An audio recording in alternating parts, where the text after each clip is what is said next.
Connaissez-vous les cryptides? Des créatures mystérieuses et angoissantes qui sortent par-dessous les profondeurs sous-marines ou terrestres pour finalement semer la terreur ou juste vivre leur vie tranquillement. Ce sont des créatures que seules très peu de personnes ont vues, mais qui, malheureusement pour vous, sont réelles. Bienvenue dans un tout nouveau concept, les créatures du monde réel.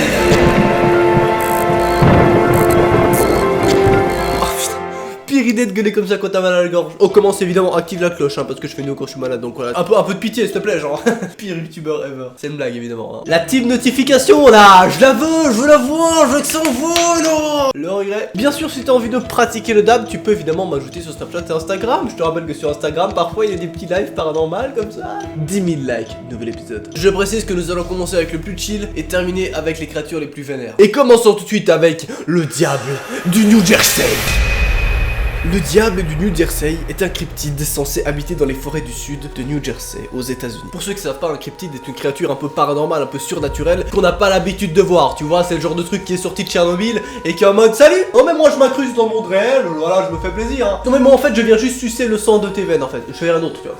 Tranquille, tu vois, je suis une créature normale, je vais au McDo, oui.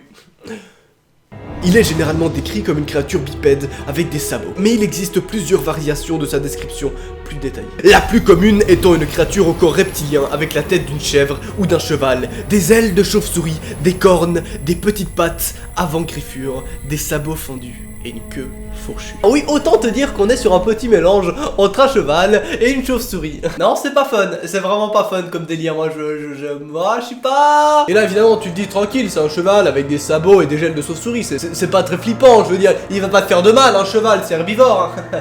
Non, bah non, clairement, le diable de New Jersey n'est pas herbivore.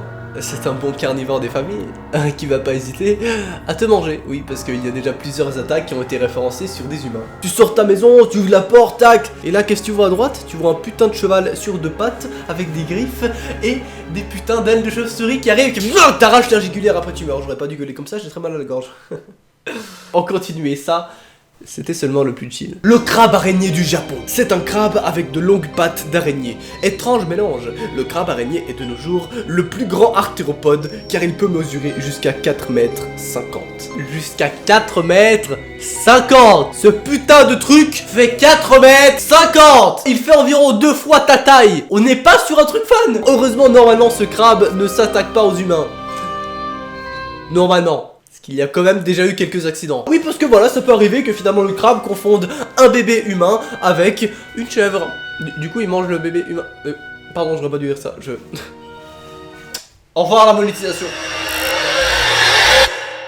Alors cette créature-là, mec, non mais fuis instantanément si tu la vois, vraiment ne reste pas là. Non, parce que vraiment, si tu tombes sur elle, tu peux assister finalement à ta pire mort ever, hein. Je vais te raconter ça juste après. T'inquiète pas. Maintenant, laissons place au chupacabra. Le chupacabra, au pluriel en espagnol, chupacabras, signifiant suceur de chèvre. Oui, c'est bien la traduction littérale, suceur de chèvre. Est-ce qu'on peut faire plus flippant comme un nom de créature? Non, hein, clairement, on est sur un maximum. Et le pire, c'est que cette créature, bah, elle existe vraiment, genre. Yes. Le chupacabra est une créature qui est décrite par des témoins comme ayant des yeux bleus, 2 trous pour les narines, une bouche avec des creux saillants vers le haut et vers le bas, et serait sans poils. Il posséderait 2 marques arrondies à l'arrière de la croupe, de part et d'autre de la queue. Aujourd'hui, le chupacabra fait partie de la culture populaire, notamment au Mexique.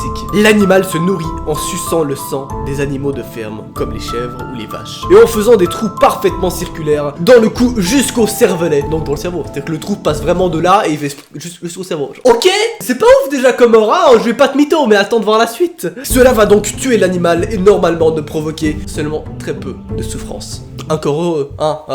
Et là tu vas me demander, mais est-ce qu'un humain a déjà été attaqué par un chupacabra? Non, parce que si c'est le cas, moi je sors plus en fait, genre. J'ai trouvé qu'on avait déjà un humain qui avait été blessé par un chupacabra, mais jamais mort. Ouais. Bref, surtout si tu kiffes ce concept, n'hésite surtout pas à me le dire en commentaire, j'ai encore plein d'autres créatures mystiques et des étranges sous-marines, souterrains. Donc surtout tu lèches ton petit like, hein. Oui, non, pas tu le laisses, tu le lèches vraiment. Et tu pratiques le dab en m'ajoutant sur Snapchat et Instagram, bah oui, non mais... Et si ton degré de flippage est trop élevé pour aller dormir, tu peux évidemment regarder un nouvel épisode, voilà, te faire plaisir en cliquant sur ton écran dans 3, 2, 1... Allez, salut! Pire idée de gueuler comme ça quand t'as mal à la gorge. Pire idée.